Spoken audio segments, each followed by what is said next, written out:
Ever been in a super quiet room and then, roar, your stomach decides to steal the spotlight?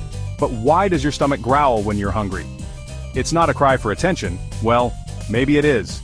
Your stomach growls because your digestive muscles are hard at work, even when there's no food in there. It's like your gut's version of karaoke.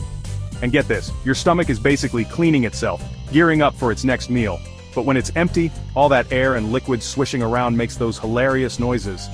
Why does it always happen at the worst times? Like during a meeting or in a silent classroom? Your gut doesn't care. It's on its own schedule. Want to stop the growls? Grab a snack or drink some water? Problem solved. So next time your stomach starts singing, remember, it's just your body's way of saying, feed me.